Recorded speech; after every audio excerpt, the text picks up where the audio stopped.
Oke, Assalamualaikum Sen. Apa Waalaikumsalam kabar? warahmatullahi wabarakatuh. Alhamdulillah Alhamdulillah. sehat. Ente gimana? Keluarga bagaimana keluarga?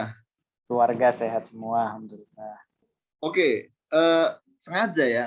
Anyway, welcome to IP Podcast. Ya, seorang hipnoterapis, klinikal hipnoterapis. Jadi gini Sen, akhir-akhir ini bukan akhir barusan aja ya. Teman-teman teman-teman saya tuh banyak yang berangkat ke Irak. Banyak yang berangkat ke Irak, ya betul.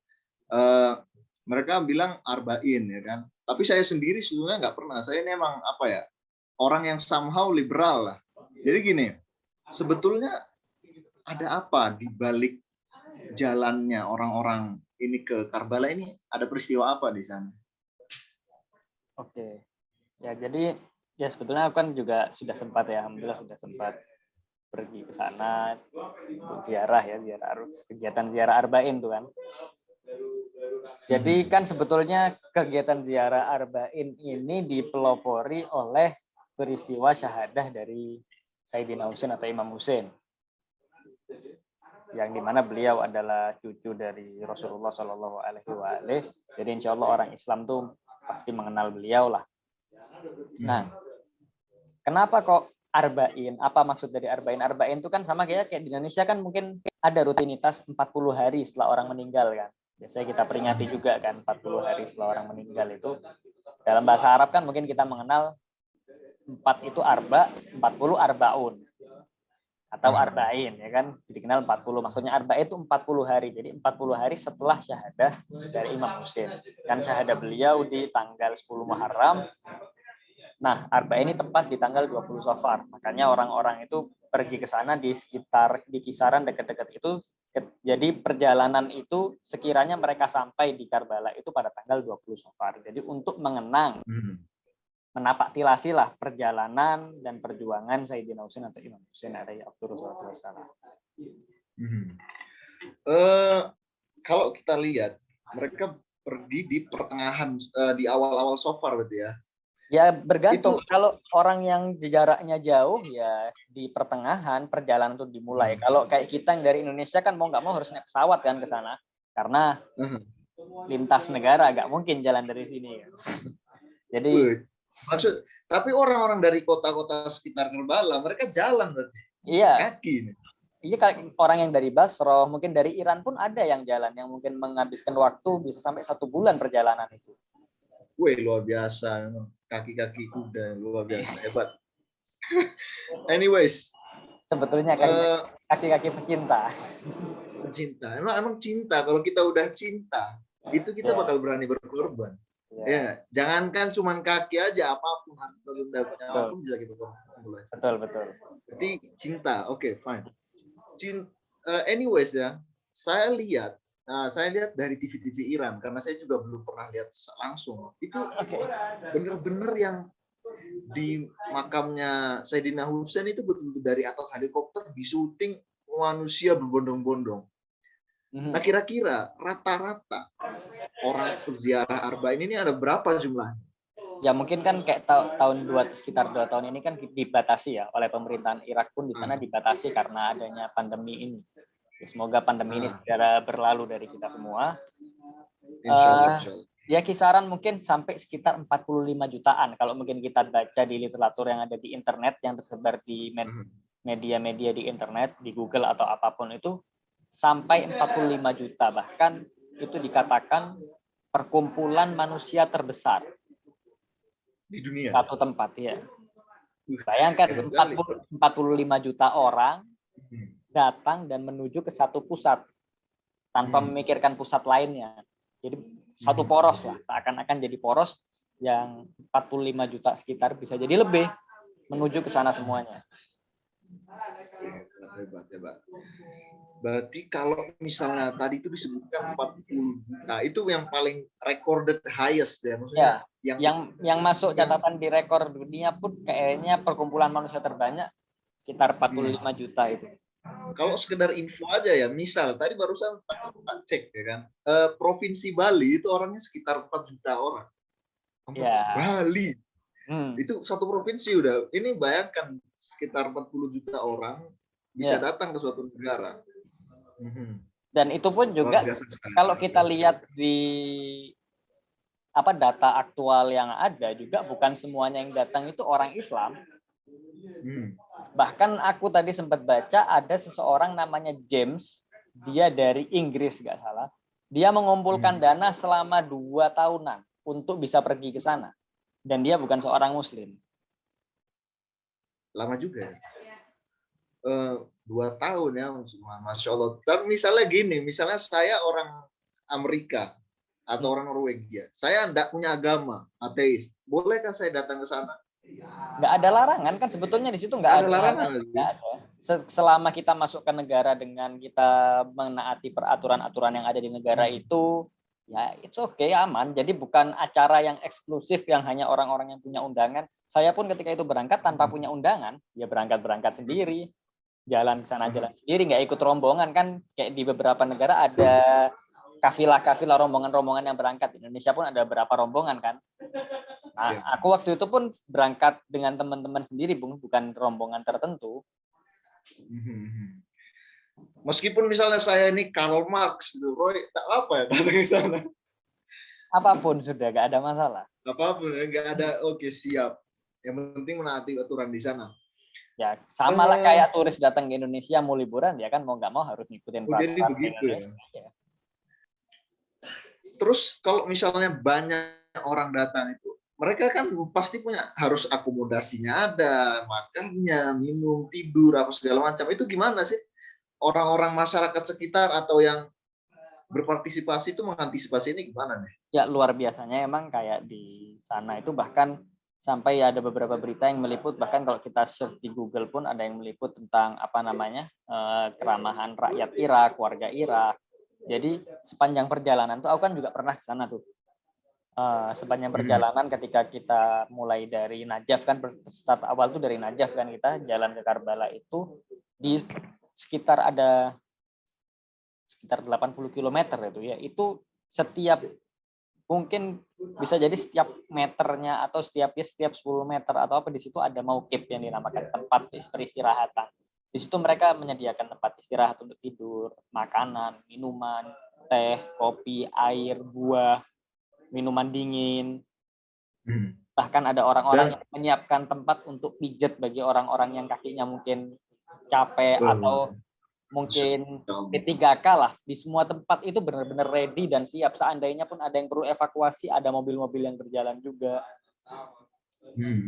Jadi benar-benar untuk ketika perjalanan ke sana itu aku pribadi ya, aku cuman pas jalan selama 80 kilo itu, aku cuman bawa tas isinya 1 baju ganti, 1 pasang lah baju ganti, karena di situ kan cuaca kering kan ya, relatif kering, jadi nggak keringetan. Iya nggak keringetan.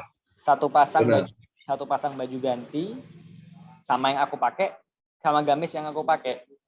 Sudah, nggak bawa minuman, nggak bawa makanan, nggak bawa hal-hal yang lain. Paling alat mandi lah, sabun-sabun apa mungkin itu bawa. Itu 80 kilo selama 3 hari perjalanan yang aku lalui itu aku sama sekali nggak ngerasain kelaparan, nggak ngerasain kehausan, apapun ready. Dan tidur pun aman. Luar biasa. Kalau tidur itu masa tidur di mauqif sih? Apa emang mereka nyediain ada kamar atau hotel? Ya bukan hotel sih ya. Ada mungkin tempat-tempat yang sifatnya kayak apartemen atau bangunan yang mereka emang jadikan tempat yang luas itu jadi dengan kasur-kasur yang banyak, jadi orang bisa tidur di sana. Atau mungkin dengan ada yang bangun tenda. Jadi kalau emang ada orang yang punya tempat di pinggir jalan, mereka sediakan. Bahkan nggak sedikit orang-orang yang mempersilahkan tamu-tamu itu untuk tidur atau bermalam di rumahnya. Wih, luar biasa. Berarti hospitality-nya itu. Ya. Kita kalau udah ngelihat ya, kita kan udah ngelihat ini. Jadi mungkin pun orang yang menyediakan makanan dan tempat tidur yang segala macamnya itu juga pasti jutaan. Iya. Nggak mungkin orang yang datang itu 20 juta. Kemudian yang menyambutnya cuma ratusan ribu ya nggak cukup. Pasti juga jutaan. Ya, kalau kita lihat 80 km itu dipenuhi dengan tempat-tempat makan, minum, istirahat, dan apapun. Iya, soalnya teman saya pun kan juga ada orang Irak ini ya. Teman saya kan orang Irak. dia juga cerita gitu, dia kan tinggalnya di dekat Baghdad, dia juga jalan gitu, dan itu kalau nggak salah dia ke Najaf dulu apa ya, emang rutenya di situ ya kayaknya kan, dari Najaf Ya. ke Karbala ya. Hmm. Emang, Itu. oh iya, dia ke Najaf dulu baru nanti jalan apa segala macam sudah ada.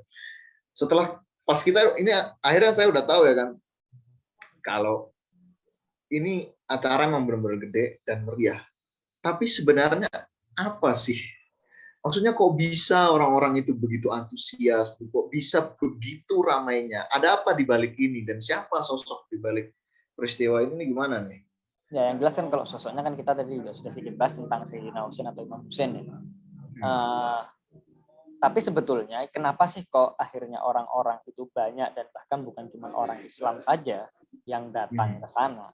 Ada orang Kristen, bahkan waktu itu ada rahib Kristen, bahkan ada wartawan dari Inggris waktu itu, Emily siapa itu namanya saya lupa, dia juga datang ke sana untuk meliput kejadian di sana. Jadi di Instagramnya pun juga penuh tentang liputan kejadian peristiwa Arba'in di sana.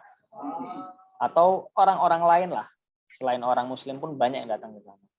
Karena sebetulnya perjuangan yang dilakukan oleh Sayyidina Husain ini nggak sebatas perlawanan atau perang, tapi banyak orang yang mengatakan bahwa perjuangan yang diperjuangkan oleh Imam Husain ini bukan sekedar Islam, tapi dia memperjuangkan kemanusiaan. Oleh karenanya orang menjadi memperjuangkan kemanusiaan, kebenaran, keadilan, itu yang diperjuangkan. Jadi setiap orang-orang yang ingin mencari di mana keadilan, di mana kebenaran, di mana kemanusiaan yang benar-benar ada, Imam Husain bisa kita jadikan sebagai kiblat kita.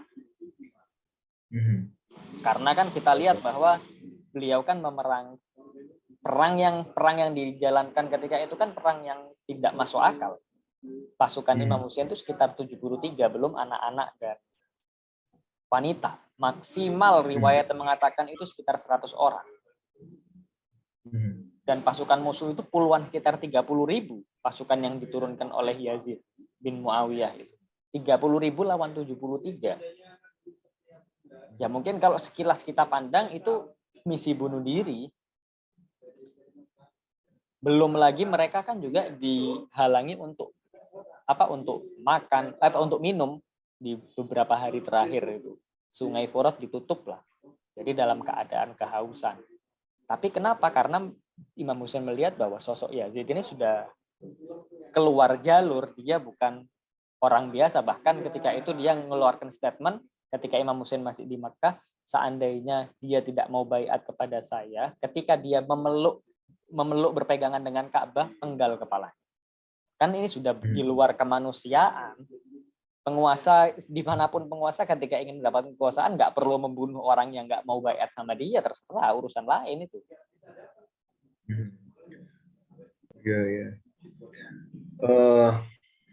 Mungkin mereka, mungkin Yazid takut mungkin kalau apa-apa bakal terjadi pemberontakan, mungkin bisa jadi, siapa yang tahu gitu. Ya apapun itu, whatever lah, apapun yang akan dipermasalahkan olehnya, tapi kita bayangkan 73 orang dia di literatur termasyhur ya, melawan 30.000 orang.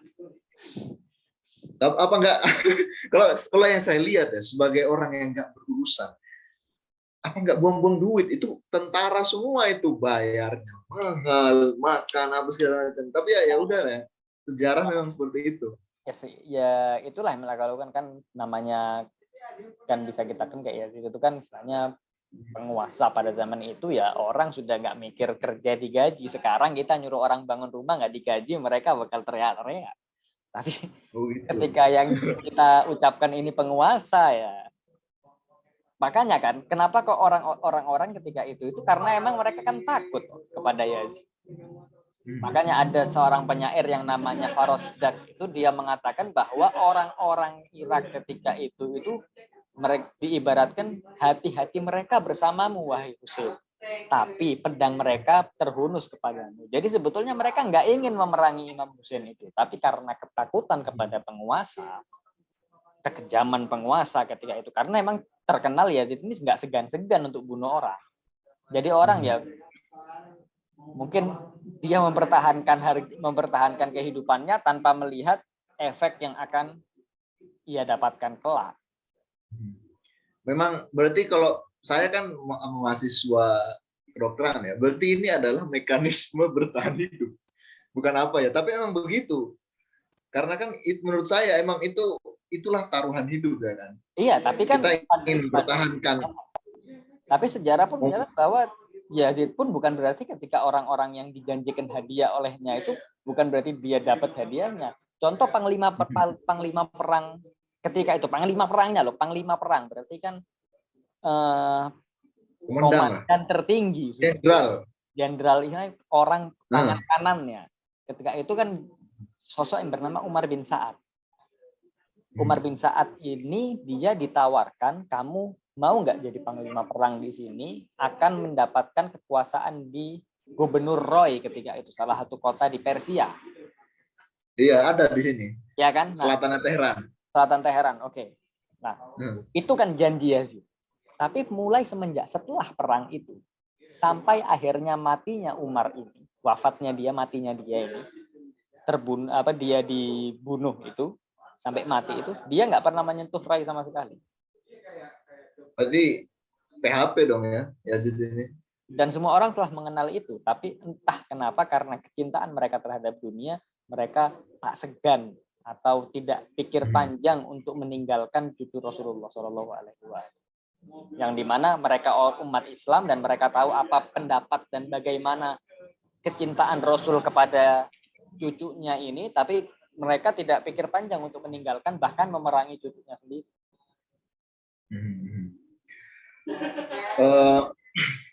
Kita ini kan sepintas tentang terjadinya peristiwa tersebut, ya kan? Ya. Tapi kalau kita kembalikan lagi kalau ngeliat orang-orang yang sampai 20 juta itu, nggak mungkin lah kalau mereka itu sebetulnya nggak terhipnotis. Ada suatu hal yang kita nggak tahu apa, saya nggak tahu apa terjadi di dalam pikiran pengikutnya Sayyidina Husain, sehingga mereka itu benar-benar termotivasi dan berbondong-bondong ke Karbala. Pasti kan ada kan ini dia, maksudnya unsur-unsur yang seperti hypnotizing agent dari Imam Husain. Ini kira-kira apa sebenarnya yang terjadi? Berhubung Anda kan hipnoterapis, begitu? Ya, mungkin begini ya. Jadi kan kita kan melihat kan salah satu fitrah manusia itu kan ada yang namanya rasa berterima kasih ya. Ini hal pertama, yang pertama nih ya. Itu kan fitrah manusia. Semua orang lah ketika dikasih sesuatu pasti akan berterima kasih kan akan pemberiannya itu. Kan begitu kan? Nggak ada orang kecuali nggak tahu terima kasih. Ya orang ketika ya tidak tahu terima kasihnya orang ketika diberi sesuatu oleh temannya, minimal dia mengucapkan terima kasih, minimal itu kan. Nggak ada kan dikasih sesuatu, ngapain kamu ngasih ini, marah-marah kan ya, nggak gitu juga.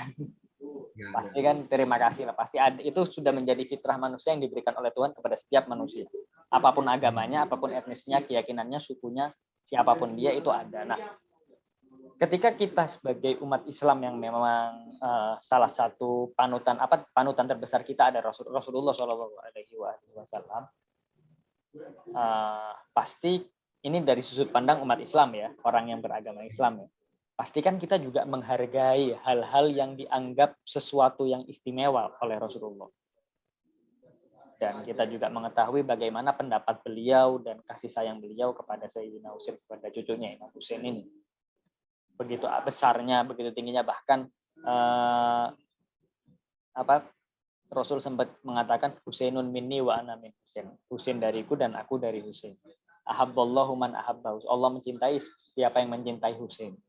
Itu kan hadis-hadis yang masyhur, yang terkenal. Semua literatur mengiyakan kebenaran dan keberadaan riwayat ini. Jadi otomatis semua literatur ya. Iya. Otomatis kita pun sebagai sosok yang beragama Islam atau juga menghargai hal-hal yang dianggap suci oleh Rasul atau yang dianggap sesuatu yang berharga oleh Rasulullah, simbol yang berharga oleh Rasulullah, karena Rasulullah nggak mungkin keluar dari mulutnya keluar dari lisannya kecuali sesuatu yang diwahyukan.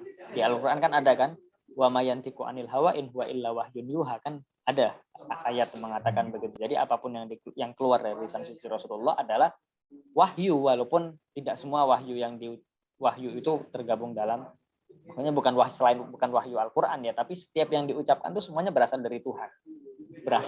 Bukan berasal dari dirinya sendiri. Wa mayantiqu anil hawa, bukan dari in huwa illa wahyun yuha. Tapi sesuatu yang turun yang bersumber dari Allah Subhanahu wa taala. Kan begitu. Otomatis kita kan ya, apalagi umat Islam ya, pasti ya ketika sesuatu itu dasar dari Rasul, itu akan menjadi Ya, patokan kita atau pondasi kita dan juga keyakinan kita. Nah, selain itu perjuangan yang dilakukan oleh Sayyidina Husain ini, kita bayangkan seandainya ketika itu Imam Husain duduk, dia tidak mengangkat senjata lah, tidak ya sebetulnya bukan memberontak sih, kan cuma menolak baiat. Iya, pasti enggak. Karena kalau berontak nggak cukup orangnya. Iya, bukan kalau pemberontakan pasti ya. Maka ini kan jadi orang-orang yang bersama Imam Husain ketika itu mereka tidak membaiat Yazid. Kenapa? Karena ketika Imam Husain membaiat Yazid, kita bayangkan Yazid ini sosok yang dia tidak segan-segan untuk minum arak, minuman keras di depan halayak. Dan dia itu adalah anggapannya raja ya. Bukan raja, khalifah muslimin. Khalifatun fil ard, bukan. Khalifatul muslimin, bukan khalifatul muslimin. Ya kan mereka kan menjadi, dia kan menjalankan wasiat ayahnya Muawiyah, mengatakan bahwa khalifah peninggalku adalah Yazid. Bayangkan seandainya pemimpin tertinggi umat Islam adalah sosok yang tidak segan-segan di depan halayak untuk minum minuman keras. Nggak usah keburukan yang lain, ini aja. Apa jadinya kira-kira? Dan suka bermain binatang. Padahal Islam. Saya jadi umat Islam bebas. Kalau pemimpinnya seperti Yazid, yang saya ikuti, saya sebagai umat Islam bebas. Saya kan umat Islam ini kan sudah jelas hukum-hukumnya, standar-standarnya. Tapi kalau pemimpinnya sendiri tidak menjalankan standar yang ada dalam sebuah komunitas yang dia pimpin, kita kan nggak bisa pikirkan apa yang tadi. Contoh saja, seandainya di Indonesia polisi selalu melanggar rambu-rambu lalu lintas, nggak pakai helm, lampu merah diterabas, ya apa jadinya rakyat yang ada? Rakyat santuy. Iya, makanya lebih santuy. Ya, bukan lebih santuy, pasti kacau jadinya sih. Kan makanya ada patah yang mengatakan ketika guru kencing berdiri, murid kencing berlari. Kalau suri tauladannya itu, contohnya, permisalannya aja begitu, bagaimana yang mengikuti? Kan gitu. Makanya dengan bangkitnya Imam Husain ini, akhirnya sejarah mengenal bahwa ada sosok yang tidak setuju dengan perilaku seperti ini. Bahkan bukan hanya mengorbankan dirinya saja, keluarga, harta, teman-teman, pengikut, semua dikorbankan. Bayangkan sampai Imam Husain itu ketika itu, setelah sahabatnya semua meninggal, bayinya dia punya anak kecil yang masih berusia beberapa bulan. Air susu ibunya sudah nggak keluar lagi, air nggak ada. Akhirnya mencoba meminta belas kasihan dari musuh, membawa anaknya digendong, berharap akhirnya ada air. Kalau nggak mau ngasih minum aku nggak apa-apa, tapi ini anak kehausan. Tapi bukan air yang diberikan, melainkan anak panah yang diberikan tepat mengenai leher anak bayinya itu, Abdullah Ar-Radi itu. Perbuatan apa? Manusia mana yang mau melakukan hal seperti itu? Kalau logikanya sih nggak ada ya. Makanya kan nggak usah kita logika umat Islam, logika manusia aja. Makanya orang-orang yang melihat perjuangan Imam Husain ini, bahkan dari di luar orang agama Islam, mereka mengatakan bahwa yang dilakukan Al Husain ini bukan hanya memperjuangkan agama Islam, tapi memperjuangkan nilai-nilai kemanusiaan. Menjunjung tinggi nilai-nilai kemanusiaan.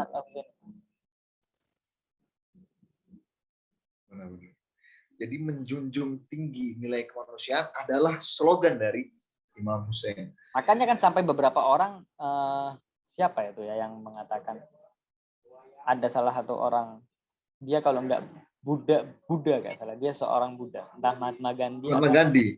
atau siapa lupa ya. Dia sampai mengatakan, coba Al-Husain itu berasal dari kami, kaum Buddha. Aku akan jadikan semua orang di dunia ini menjadi pengikut Buddha dengan Al-Husain. Karena semangat kemanusiaannya itu tadi. Iya. Bukan cuma menjunjung tinggi agama, tapi kemanusiaan juga. Keadilan. Berarti orang Indonesia, siapapun itu sebetulnya layak. Dan boleh-boleh aja pergi ke Harbain, lihat apa yang terjadi di sana. Oke, anyways. Tadi kan udah bahas soal ini kan, soal dari sisi kemanusiaan. Nah, sisi apa lagi yang mau di? Tadi kan dari sisi fitrah ya. Nah, di sisi lain juga mungkin banyak orang yang ke sana itu juga ingin selain berterima kasih kepada Sayyidina Husain itu juga ingin menyampaikan hajatnya. Menyampaikan kebutuhannya karena mereka menganggap belief system mereka, kepercayaan mereka bahwa Al-Husain adalah sosok yang dekat dengan Tuhan. Dan itu karena kesucian itu akhirnya banyak orang yang menjadikan Imam Husain itu sebagai sarana untuk bertawasul kepada Tuhan. Nah, yang dimana ini dari sisi olah pikir ya. Jadi kan pikiran manusia itu terbagi jadi 3. Ada pikiran sadar, ada pikiran bawah sadar, ada pikiran tidak sadar. Pikiran tidak sadar. Ya, pikiran sadar tuh ketika kita mungkin ya otak rasional kita lah. Untuk pikiran bawah sadar itu lebih ke hal-hal yang sifatnya karakter seseorang, refleks seseorang, terus kepercayaan, kebiasaan. Kan ada orang punya kebiasaan tertentu ya. Itu terus yang dilakukan kan. Kebiasaan itu bawah sadar. Simpan di bawah sadar manusia. Bahkan memori permanen itu juga tersimpan di bawah sadar manusia. Tentang keadaannya, tentang sekitar, dan lain sebagainya. Tidak sadar itu ketika seorang tidur lelap, jadi ya, pikiran dia tidak sadar, di dalam pikiran tidak sadar. Itu ada gelombang otak tertentunya, tapi kita nggak bahas ke sana. Aku cuma ingin sedikit berbagi. Pikiran sadar itu, dampaknya terhadap kehidupan kita sehari-hari itu mungkin pengaruhnya cuma sekitar 12-20%. Adapun pikiran bawah sadar itu 80%, bahkan sampai ada mengatakan 90% kegiatan yang dilakukan oleh manusia itu bersumber dari bawah sadarnya. Karena kan karakter kita, kebiasaan kita, semua itu dari bawah sadar kita. Kayak contoh mungkin ketika kita ingin hal-hal yang sudah terekam di bawah sadar kita, ketika kita ingin contoh, kita mau bicara nih, mungkin ya saya kasih contoh ya, kita bicara, gaya kita berbicara adalah dari alam sadar itu ya itu kan sudah keluar gaya kita bicara. Terus mungkin hal-hal yang mungkin simpel kayak contoh begini, kita mau masak mie sedap atau Indomie goreng lah ya. Masa kita mikir aku mau makan mie nih, kita pikir dulu berarti aku harus ngambil mie dulu, aku buka bungkusnya, terus aku taruh ke piring, habis itu aku godok air, setelah airnya mulai panas aku masukkan mie-nya. Apalagi ya, mungkin begini, baru habis itu kita melaksanakan. Atau kita langsung jalan, ambil mie tanpa dipikir langsung. Karena hal itu sudah terekam dalam bawah sadar kita.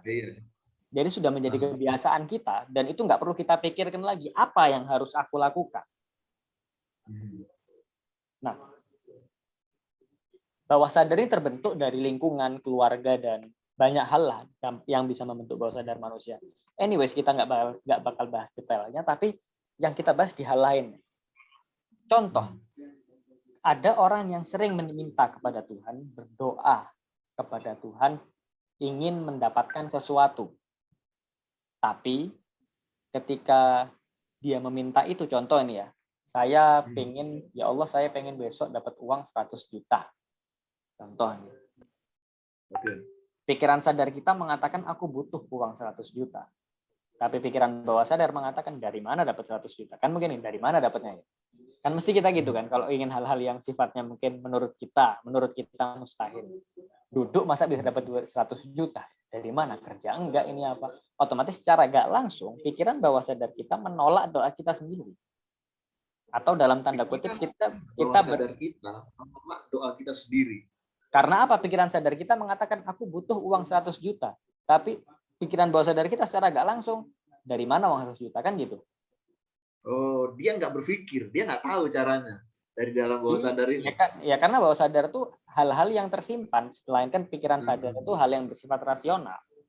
Hal yang kita pikir ketika kita berhitung, memikirkan sesuatu secara rasio, dan banyak hal lah yang sifatnya kita menggunakan pikiran kita untuk mendapatkan satu kesimpulan. Oke, Tapi bawah sadar kan nggak begitu. Ya. Nah, pikiran sadar tadi dampaknya sekitar 12-20%. Bawah sadar itu 80-90%. Otomatis kalau kita benturkan, siapa yang menang? Yang bawah sadar. Yang bawah sadar. Makanya terkadang kita mungkin sering meminta atau berdoa kepada Tuhan, tapi karena pikiran bawah sadar kita menolak, dari mana dapatnya, bisa nggak ya? Akhirnya itu secara nggak langsung menolak doa kita sendiri. Nah, tapi salah satu yang bisa mengalahkan itu ketika kita punya keyakinan. Salah satu keyakinan orang-orang ketika meminta sebuah hajat di bawah pusara Al-Husain itu hajatnya pasti terkabul. Itu keyakinan yang dibuat oleh apakah Imam Husain membuat? Enggak, tapi karena dengan menuju ke sana itu kepercayaan dia terhadap Tuhan meningkat. Akhirnya Imam Husain itu menjadi perantara untuk terkabulnya doa dia ke Tuhan. Tapi dari sisi hipnoterapis, ini emang bekerja seperti itu nggak? Maksudnya sugesti emang bisa menjadikan suatu kenyataan. Maksudnya kepercayaan yang kuat. Contoh begini sudah. Ada seseorang sakit kanker. Contoh ya. Terus teman-temannya bilang, kamu kanker. Nangis depannya. Atau mungkin dokter bilang, oh ini umurnya nggak bakal panjang. Kira-kira apa yang ada di respon pasien? Cepat pulang. Hah? Dia akan cepat pulang biasanya. Dia tambah sedih dan cepat pulang biasanya. Cepat pulang kembali ke alam baka. Kembali ke pencipta. Nah, tapi ketika ada seorang sakit kita lihat, oh tapi kamu seger kok, pasti bisa sembuh. Kira-kira itu juga berdampak nggak dengan diri? Ya biasanya berdampak. Emang kalau dari kedokteran berdampak. Makanya kan apalagi kan mungkin kamu kan kuliah di bidang kedokteran lah. Hal itu kan mungkin benar. Dan banyak kadang ada dokter-dokter ya mungkin perawat-perawat atau apa ya, entah ya, mungkin karena ingin mengatakan kenyataan kepada pasien, ini ya agak sakit ya. Itu kan diucapkan Pak Abda, itu bisa menambah kepanikan seseorang terhadap hal yang akan menimpanya. Nah, itu kan juga hal yang kita lakukan juga kan dari sisi hipnoterapi ketika kita ingin menerapi pasien itu, hal itulah setidaknya harapan kita munculkan dulu terhadap pasien itu. Nah, begitu juga seorang ke Imam Husain karena keyakinan dia sudah menjadi belief system dia bahwa berdoa di sini pasti terkabulkan. Otomatis kalau kita mau ngelihat di hadis qudsi, bukan berarti Imam Husain yang mengabulkan ya, tapi dikabulkan oleh Tuhan, perantara. Tapi dia meyakin karena dengan perantara Imam Husain, orang yang mulia ini, pasti doaku akan dijabahi oleh Tuhan. Karena dia melihat apa? Aku ini minta, aku ini diriku begini, banyak dosa ini apa? Melalui perantara orang yang luar biasa, pasti doaku dikabulkan. Di hadis qudsi dikatakan, Tuhan Allah pernah berfirman, aku sesuai prasangka hambaku padaku. Jika baik, maka aku akan baik. Jika buruk, maka aku akan... Pernah dengar kan hadis qudsi itu kan? Pernah. Nah, otomatis ketika kita minta sesuatu dengan keadaan yakin Tuhan pasti akan memberikan pada kita, maka kita berprasangka baik kepada Tuhan. Maka Tuhan akan ya kan? Paham ya? Paham kan? Ya. Nah, dan begitu juga kalau ngomong kayak gini ini juga kayak mirip sama the May universe. Kayak kalau orang yang nggak percaya agama kan semoga alam merestui gitu ya kan? Iya. Dan pasti kan gitu. Ketika kita berdamai dengan alam, berdamai dengan hewan, mana mungkin hewan menyerang kita? Kalau kita berdamai, ular saja atau mungkin binatang-binatang buas saja ketika dia diajari oleh pawangnya, dia pun bisa akrab. Kan kita kalau mungkin lihat di medsos lah, banyak ada orang akrab dengan singa, dengan harimau, dengan ular. Padahal mereka binatang buas. Tapi kenapa bisa begitu? Karena seseorang itu bisa menyatukan frekuensinya, menyatukan jiwanya dengan jiwa binatang ini dengan apa? Menghormatinya, menghargainya. Nggak serta-merta menyiksa binatang itu. Otomatis di mereka juga makhluk hidup ketika merasakan keamanan dan kenyamanan, kenapa mereka lari? Kan gitu. Yuk. Betul. Nah, salah satunya orang juga kenapa berangkat ke sana itu karena kepercayaan mereka dengan menuju sini, hajat-hajatku, kehidupanku, dan semua yang akan aku lalui ini akan lebih mudah. Itu yang kedua.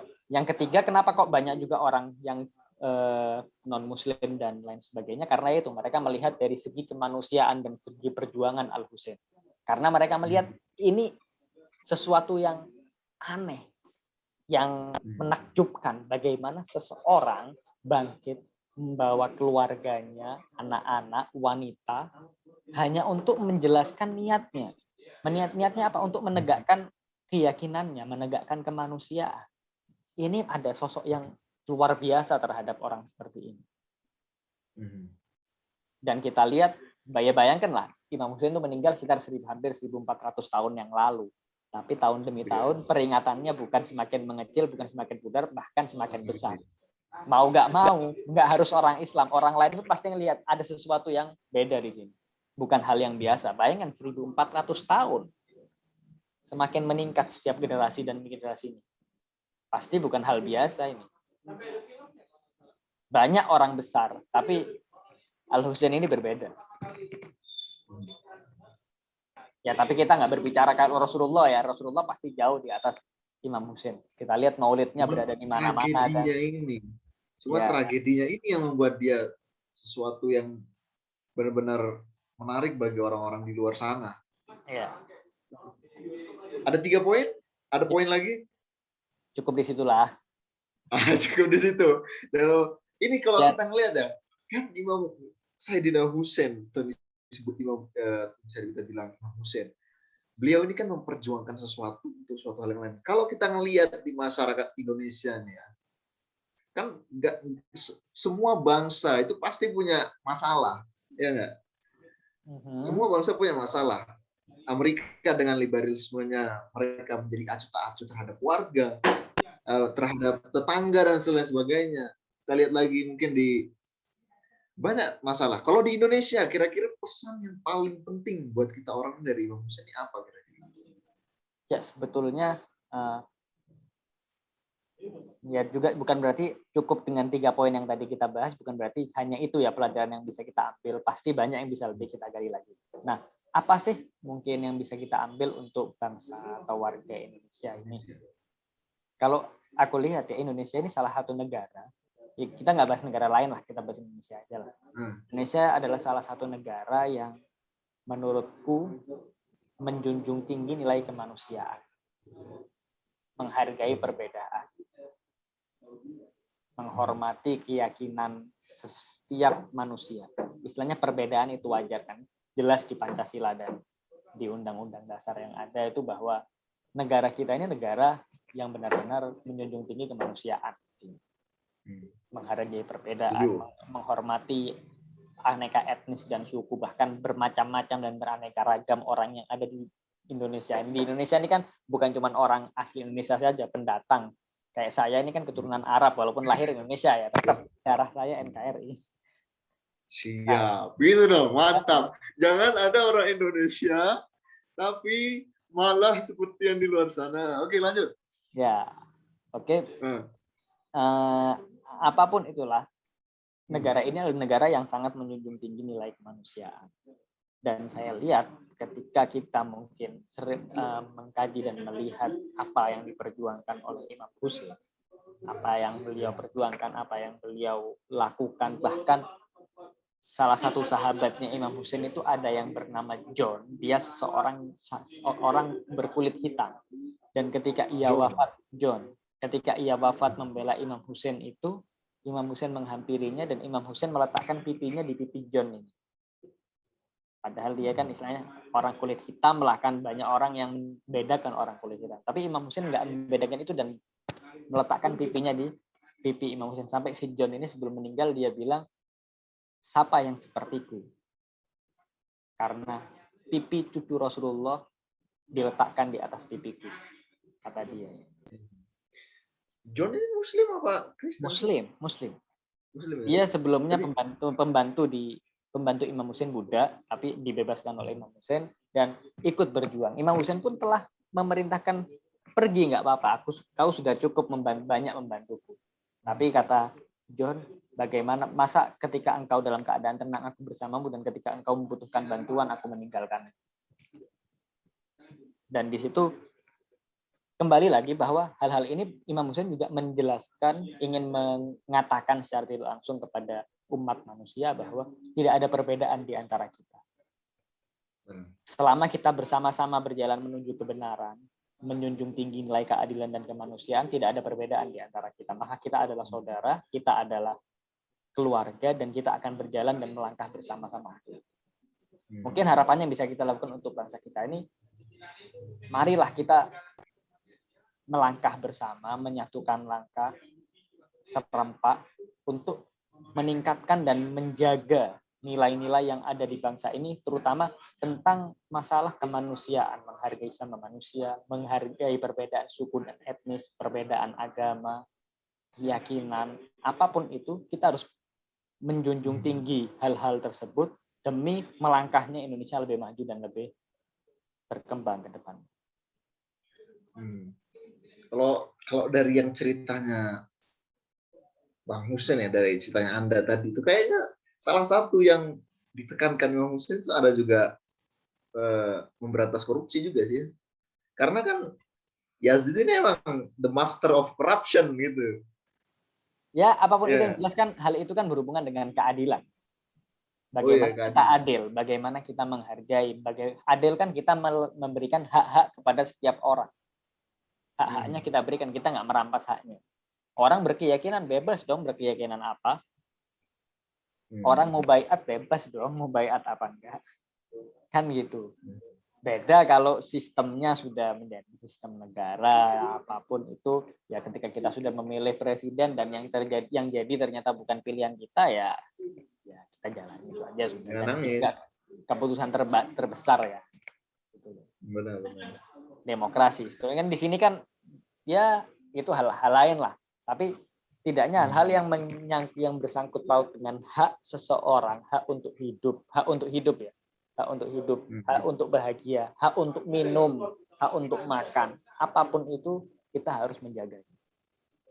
Karena orang yang diperangi oleh Imam Husain itu adalah orang-orang yang merampas hak-hak manusia. Untuk hidup, untuk minum bahkan dilarang. Bahkan bayi untuk minum pun dipanah. Jadi memang keadilan salah satu yang tujuan utamanya ya. Kalau misalnya saya yakin sih sebenarnya kalau kita misalnya pengen betul-betul mengikuti dan mengambil pesan-pesan dari Imam Husain, banyak dari masalah-masalah kita yang selesai gitu. Pastilah. Ya pastilah. Apapun itu, ketika kita menjunjung tinggi keadilan, kemanusiaan, memberikan orang-orang haknya, apapun itu pasti semua hal pasti selesai. Kan yang menjadi masalah ketika hak kita tidak diberikan atau kita mengambil hak orang lain. Ya jadinya demo. Kalau tidak ada hak ini, demo jadi. Iya. Oke Sen, makasih banyak loh ya ini. Udah join nama kita. Semoga bisa membantu dan memberikan sesuatu lah untuk pelajaran kita bersama. Ya ini utamanya saya sampaikan untuk saya sendiri ya. Buat kita juga, buat semuanya. Biar kita nih kenal gitu siapa peristiwa Husain kan, pemuda-pemuda Indonesia gitu. Masa hidup ini kayak nggak ada anutan, ya kan harus ada orang-orang yang kita teladani gitu. Dan ya sebenarnya juga ya alhamdulillah ya, semoga aja yang nonton ini akhirnya menjadi tambah ngerti lah siapa itu Husain, apa itu Arba'in, dan tergerak dengan semangat beliau. Kayaknya udah aja ya, gini aja ya. Tak tutup aja dulu, udah lumayan panjang juga nih. Siap. Oke, thank you ya, makasih banyak, syukron. Sama-sama. Insya Allah Oke, jumpa lagi. assalamualaikum. Waalaikumsalam Assalamualaikum warahmatullahi wabarakatuh. warahmatullahi wabarakatuh.